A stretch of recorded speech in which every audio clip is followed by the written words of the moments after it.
não há desculpas para não passarmos da vida natural para a vida sobrenatural, da vida ordinária para a vida extraordinária. Como vive uma pessoa numa vida natural e ordinária? Quando eu falo ordinária, é aquela vida de rotina. A pessoa vive assim: quem me ama, eu amo. Quem gosta de mim, eu também gosto. Quem não gosta de mim, eu também não gosto.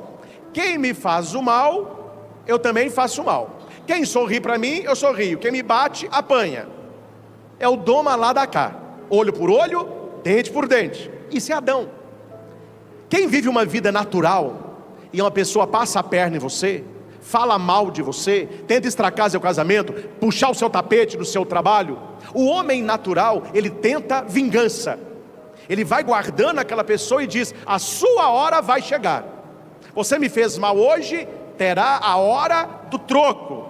Isto é uma vida ordinária, uma vida natural, porque o ser humano é uma criatura decaída. Não pense, meus irmãos, que nós somos anjos. Nós somos seres decaídos. Nós caímos no pecado e herdamos esta herança de Adão. A nossa luta é contra o natural, porque eu quero o sobrenatural. Queridos irmãos e irmãs aqui no santuário, você que nos acompanha de casa, partimos a nossa reflexão da segunda leitura desta Santa Missa, São Paulo aos Coríntios, capítulo 15, versículo 45 ao 49. O primeiro homem, Adão, foi um ser vivo. O segundo Adão é um espírito vivificante. Quem é o primeiro Adão? O Adão bíblico, do jardim do Éden, primeiro homem. Quem é o segundo Adão? Jesus Cristo. Quando Paulo coloca que Jesus é o segundo Adão, ele está mostrando que com a vinda de Cristo, Deus recria a humanidade. Por isso que nós somos dominicais. Por isso que o domingo é o dia do Senhor. É o chamado oitavo dia, ou o primeiro grande dia, que é a mesma coisa. Quando eu falo que é o primeiro dia, é o primeiro dia da nova criação. Quando eu digo o oitavo dia, é o dia da ressurreição. Deus cria o mundo em 6 dias, descansa no 7º e o recria no 8º, o domingo pascal. Hoje tivemos aqui no santuário pela manhã a celebração do batismo. E nós temos aqui à minha direita, à esquerda de vocês, a pia batismal, que é um bojo. Ela lembra o útero da igreja, e através da água batismal vai gerando outros filhos. E liturgicamente, aquele bojo, como é o nosso, ele tem 8 lados, lembrando os 6 dias da criação, o 7º dia do descanso e o 8º dia da nova criação. A segunda leitura vai dizer no versículo 49: e como já refletimos, passado, a imagem do homem terrestre, assim também, futuro, refletiremos a imagem do homem celeste. Homem terrestre, primeiro Adão. Homem celeste, segundo Adão, Jesus Cristo. Aqui nós temos, meus irmãos, 2 modos de vida: o modo adâmico e o modo de Cristo. Quando eu falo de Adão, eu estou falando das coisas da terra. Quando eu falo de Jesus Cristo, o novo Adão, eu estou falando das coisas do céu. Quando eu falo de Adão, eu estou falando de uma vida ordinária, ou uma vida de rotina, uma vida natural. Quando eu falo de Jesus Cristo, eu estou falando de uma vida extraordinária e sobrenatural. Nós não estamos mais, meus irmãos, no legado de Adão. Nós estamos no legado de Cristo. Nós não somos mais filhos de Eva, nós somos filhos de Maria Santíssima. Nós estamos em Cristo com Maria, e não na estirpe de Adão e de Eva. Esta leitura, a segunda leitura, aponta para esta vida extraordinária que o Cristo nos pede. E quando eu falo aqui, meus irmãos, extraordinária, não é uma vida impossível de viver e tampouco difícil. É uma vida que vai além do natural, vai além a força, porque requer esforço, uma força extra. E isso é nos dado pela graça. Isso é nos dado pela vida de oração. Isso é nos dado pela mesa da Eucaristia. Isso é nos dado pela pregação da palavra. Isso é nos dado pelos sacramentos da igreja. Isso é nos dado pela devoção mariana. Isso é nos dado pela proteção do anjo da guarda. Isso é nos dado pela intercessão dos anjos e santos de Deus. Não há desculpas para não passarmos da vida natural para a vida sobrenatural, da vida ordinária para a vida extraordinária. Como vive uma pessoa numa vida natural e ordinária? Quando eu falo ordinária, é aquela vida de rotina.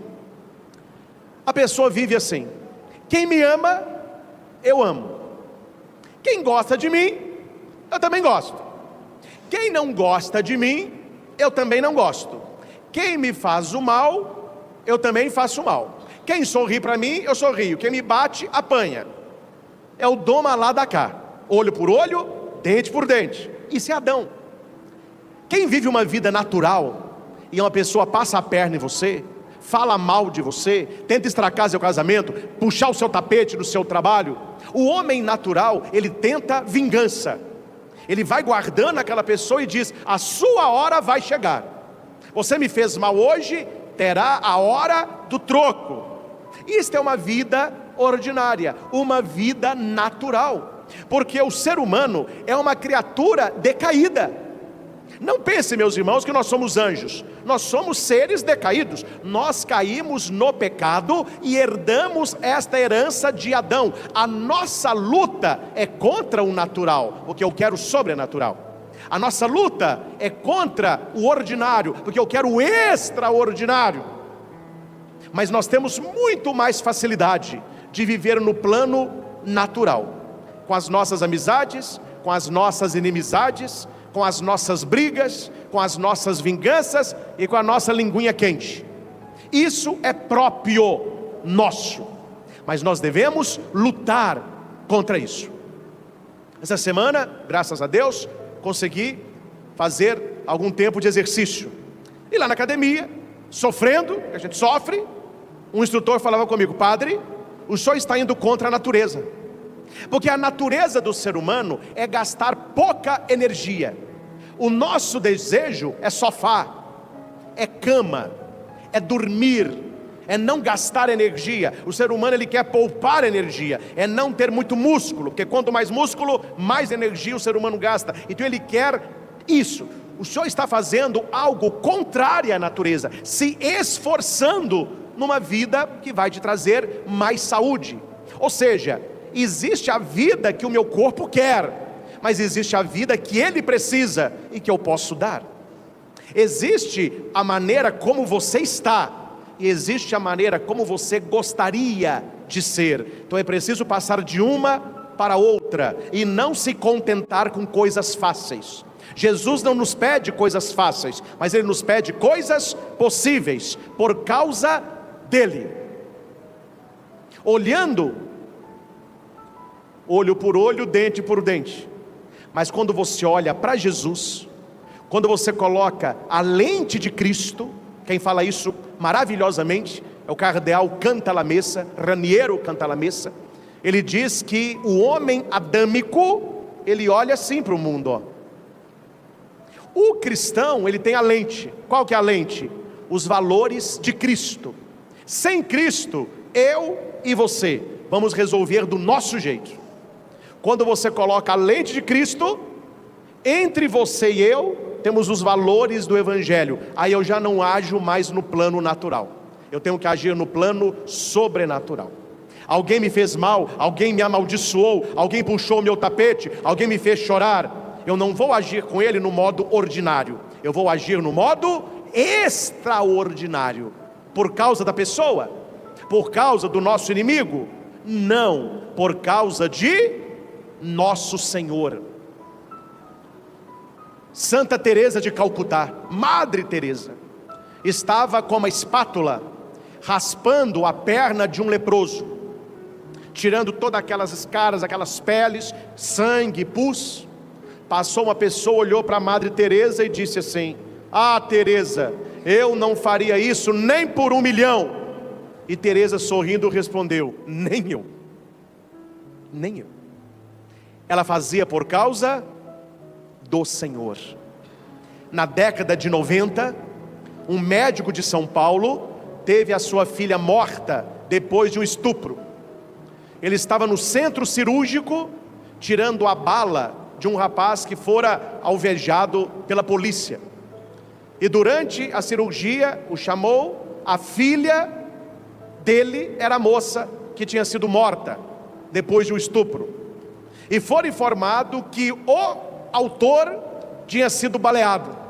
E quando mostram a foto, quem era? O rapaz que ele estava operando.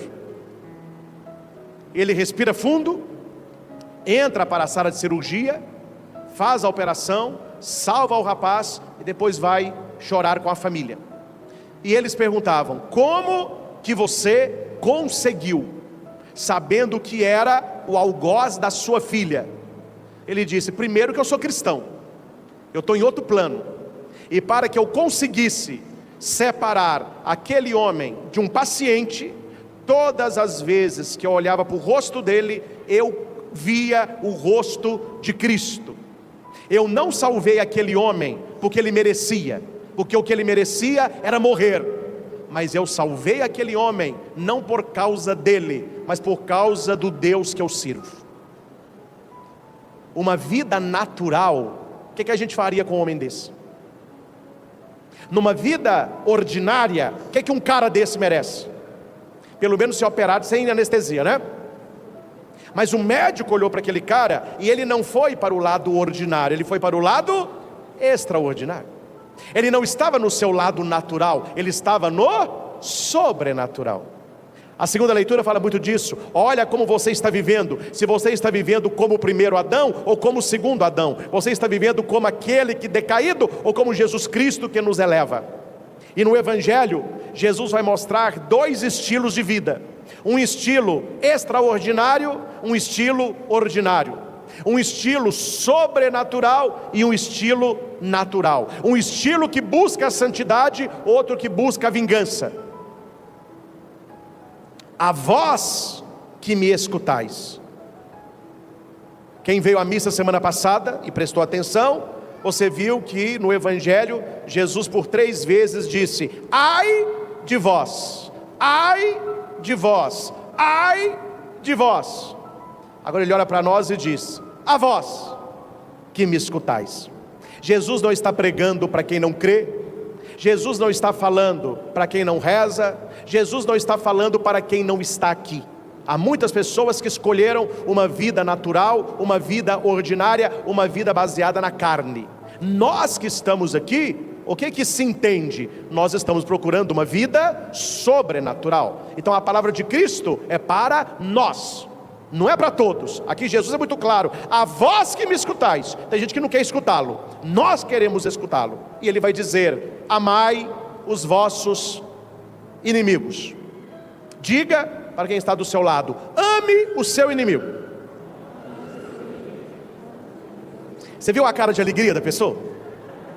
Você viu a satisfação? Ame o seu inimigo. O problema, meus irmãos, é que nós, latino-americanos, brasileiros e mineiros, aqui eu estou celebrando para o Brasil todo, né? Tem gente de vários estados, mas convenhamos comigo, Minas tem um sabor especial. Eu amo os estados todos aí que eu tenho viajado, mas o mineiro, além das pessoas gostarem muito, eu gosto muito de ser mineiro, porque o mineiro, você conheceu o cara agora, você já toma café, já come pão de queijo, já chama para casa, já leva ele é afetuoso, e nós gostamos de fazer amizade, e nós não gostamos de inimigos. Nós mineiros somos vistos pelos paulistas, pelos cariocas, como muito calado e desconfiado. Eles falam: o mineiro, ele é calado e desconfiado, mas quando você conquista o coração, não tem gente melhor para lidar. O mineirinho é meio, come pelas beiradas, né? Só que nós gostamos de mesa. Por isso que eu tenho o costume aqui no santuário, algumas famílias não gostam, mas eu preciso fazer. Quando eu vou visitar os doentes, eu falo com a secretária: marque o café para a última, porque aí eu já tomo o lanche lá. Quando eu não avisava, eram 6 casas e 6 mesas de mineiro para café. E você sabe como que é a mesa do mineiro para café? Você sabe como que é a mesa que eles preparam para padre tomar café? Eu acho que o mundo está acabando. E eu tinha que comer, eu falei, não dou conta de comer tanta coisa. Então eu deixo a última bênção para quem quer oferecer o café. A gente gosta de mesa, a gente gosta de conversar com os amigos, não é?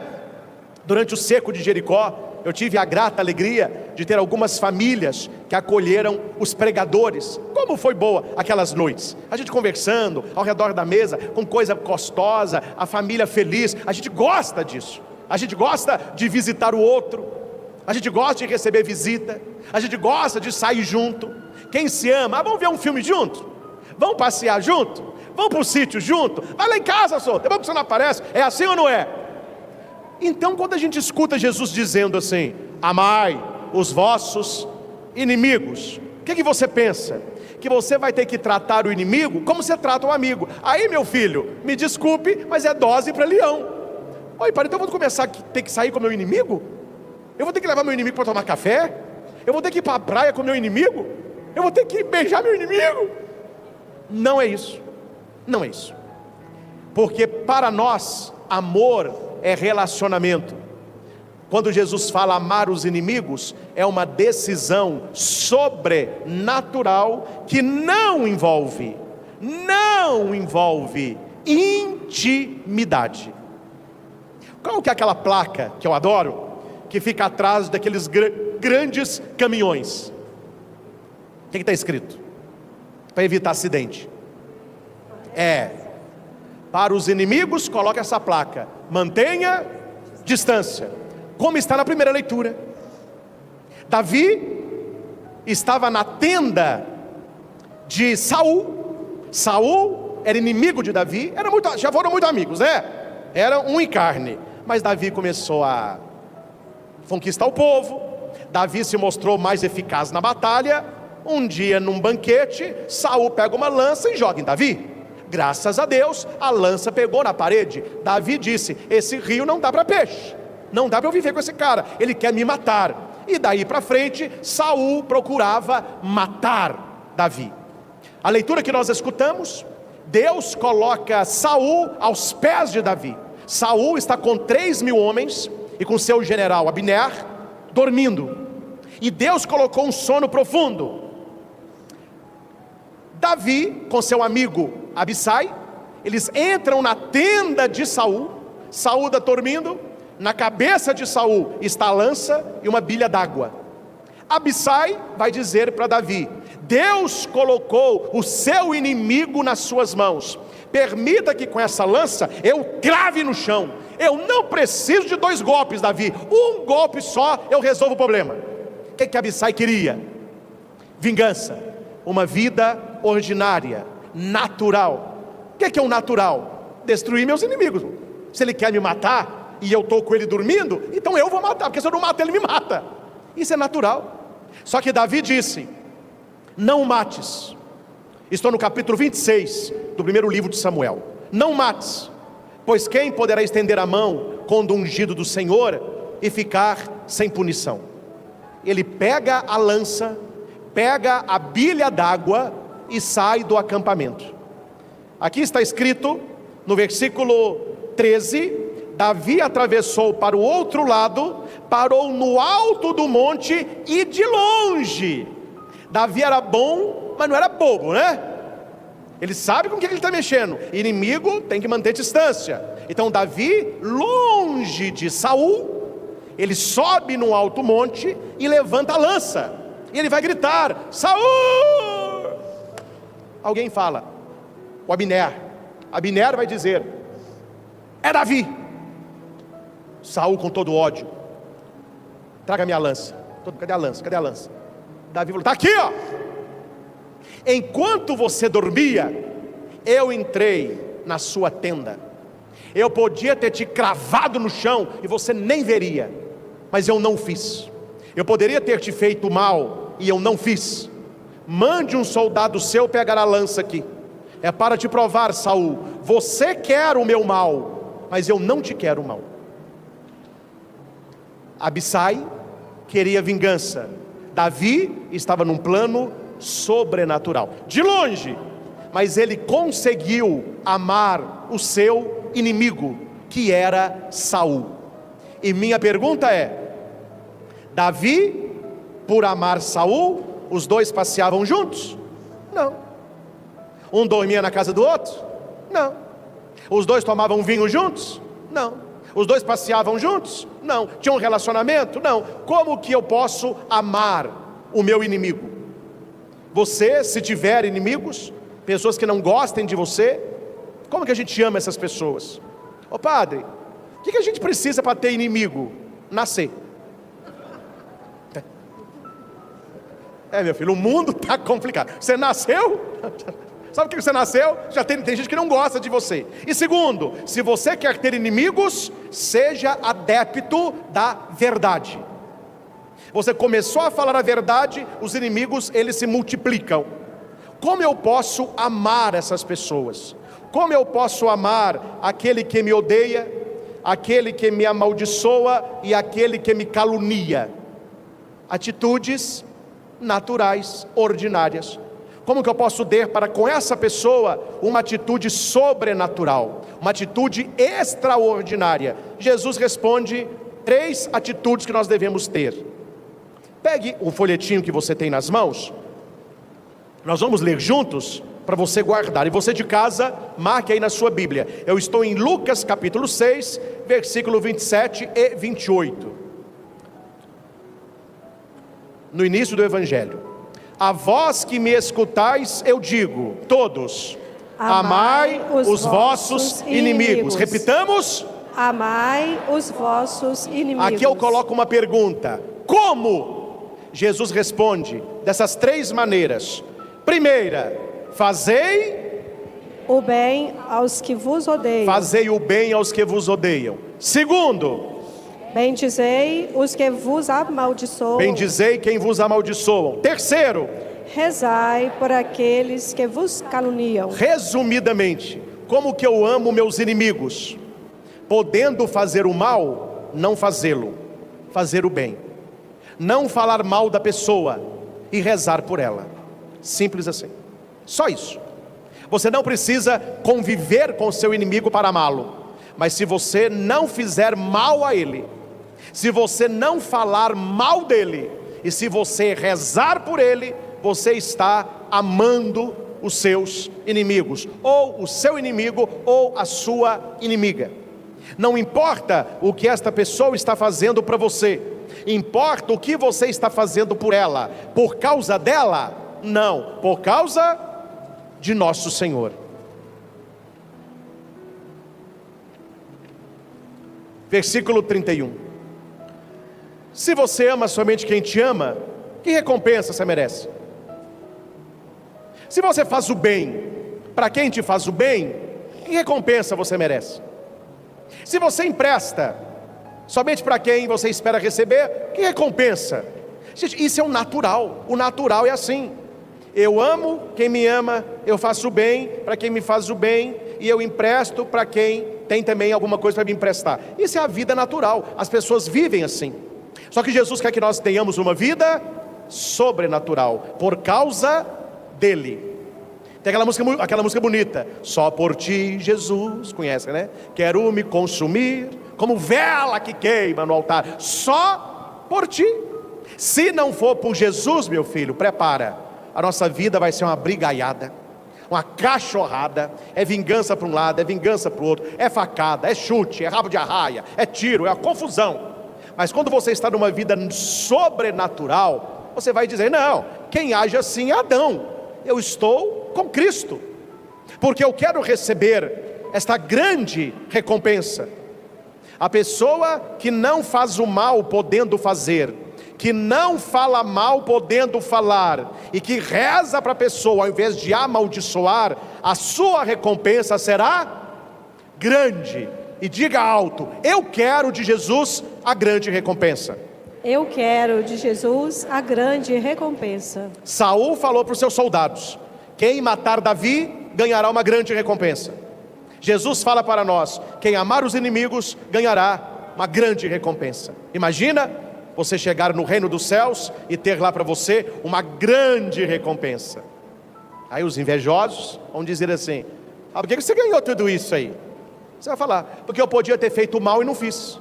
Eu podia ter falado mal e não falei. Eu podia ter amaldiçoado e eu rezei. Está aqui a recompensa de Cristo para mim. Você viveu uma vida natural, não está ganhando nada. Eu vivi uma vida sobrenatural, estou ganhando tudo. Lá embaixo era bobo, aqui em cima eu sou santo. Decisão. Amar aqui neste texto lucano não é sentimento, mas é uma decisão por Jesus. Atitude concreta, e com isso finalizamos. Pense nos seus inimigos.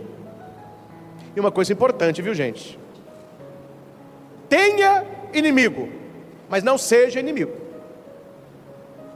Um dia uma pessoa, linguinha quente, falou comigo assim: padre, eu estava lendo a Bíblia e eu tomei posse da palavra. Falei: que palavra? 5.000 cairão à minha direita, 10.000 à minha esquerda, eu não serei atingido. Meu filho, cuidado, que na vida de muita gente está no meio dos 5.000, viu? Porque a questão não é só você rezar pelos inimigos, é você não ser inimigo de ninguém.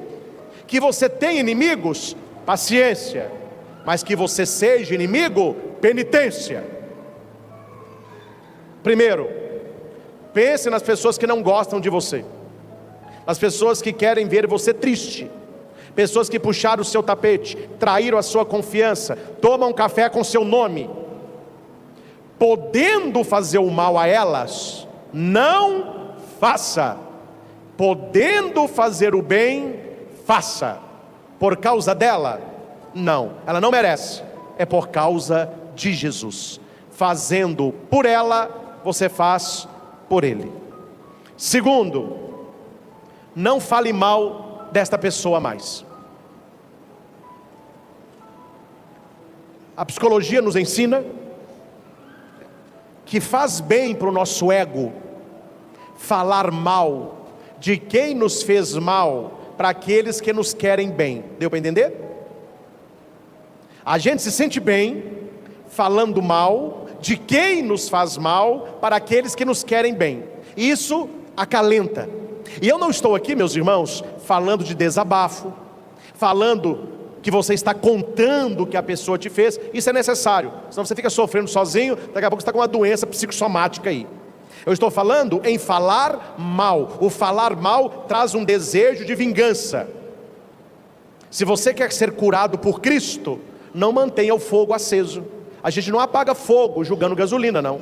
Quando você fica falando mal da pessoa e fala mal, e fala mal, e fala mal, a ferida só vai abrindo. Então, fale para Deus, reze por ela. Não fique falando mal dela, não. Quando você não fala da pessoa, você pode até rezar para Deus: oh meu Deus, que essa pessoa fale de mim o tanto que eu falo dela, que essa pessoa lembre de mim o tanto que eu lembro dela. Essa pessoa não vai nem lembrar que você existe, você nem lembra dela mais. Segunda coisa que a gente precisa fazer para amar os inimigos: não ficar detonando a pessoa, não ficar falando mal. Oh padre, mas essa pessoa fica falando mal de mim, ela vai receber a recompensa dela. Você está plantando a sua. Não fale mal por causa da pessoa. Não, meu filho, porque se for por causa dela, você vai descer a língua nela mesmo. Você não vai falar mal por causa do Senhor. E por último, reze por ela todo dia, nem que seja uma Ave Maria. E eu vou te ensinar como que funciona. No início, você vai pensar assim: eu vou rezar agora uma Ave Maria para o meu inimigo. Você vai se notar isso. Só de você falar, eu vou rezar uma Ave Maria para o meu inimigo, vem a abrição de boca. Pesado. Aí você reza: Ave Maria, Ave Maria que demora, Santa Maria, para o meu inimigo. Mas vai rezando, vai rezando. A oração, ela começa aqui, ó, mas ela vai descendo. E quando você ver, você estará rezando para a pessoa daqui. E apesar de todo o mal que ela te fez, você não tem raiva dela, você tem misericórdia. Você saiu do plano natural, está no plano sobrenatural, agradando o coração de nosso Senhor. Isso é o mais importante. Meus irmãos, fica a lição para a nossa vida. Amar os nossos inimigos é não fazer mal, não falar mal e não desejar o mal. Não fazer, não falar, não desejar. Atitudes positivas: fazer o bem, se puder, destacar elogios, rezar pela pessoa. Um exercício que ajuda aqueles que desejam: contemple o crucifixo. Quando alguém te fizer muito mal, alguém te fizer chorar, alguém acabar com a sua paciência, alguém te fizer raiva, não há nada melhor do que você rezar perante o crucifixo. Coloque aí para o pessoal de casa, crucifixo. Aí você olha para Jesus crucificado, o segundo Adão, e você diz para ele assim: Senhor Jesus, o Senhor teria um machucado a menos se eu não tivesse cometido um pecado a mais. E o Senhor não me dá o que eu mereço. Eu mereço estar aí pregado, mas o Senhor morreu no meu lugar. Eu agradeço todo o teu amor por mim. Aí você pensa no que o seu pecado fez com Jesus.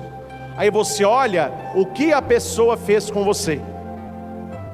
O que você fez com Jesus foi pior, e Ele te perdoou. Por que você não vai perdoar o seu irmão? Lembra daquele caso de dois homens que deviam? Um devia uma grande quantia a um que devia uma pequena quantia ao rei. Aquele que devia muito foi perdoado, mas ele não conseguiu perdoar quem devia pouco. Qual é o rei que nos perdoa? Jesus. Qual é a pequena quantia que eu não consigo perdoar? As atitudes dos meus inimigos. E como que termina o evangelho? Este cara é amarrado e jogado na prisão. Vai ficar aí até pagar o último tostão. Não saiu nunca mais. Era uma dívida impagável. Me respondam, meus irmãos, como que eu vou pagar? Como que você vai pagar o que Jesus fez por nós? E recebam a palavra, viu? Se todos nós fôssemos santos, só você fosse o pecador, a história seria a mesma. Foi por você, foi por mim. Ele larga 99 e vai buscar uma que se perdeu. Jesus é misericordioso, é misericordioso. Antes da missa, eu cheguei um pouquinho mais cedo. Eu tenho atendido algumas pessoas. Hoje eu atendi a confissão de um acólito, né? Vou contar seus pecados não, meu filho, mas fez uma boa confissão. E depois da confissão, menino bom de Deus, a gente subia aqui para celebrar a missa. Eu falava com ele assim: a gente tem que buscar as coisas de Deus mesmo.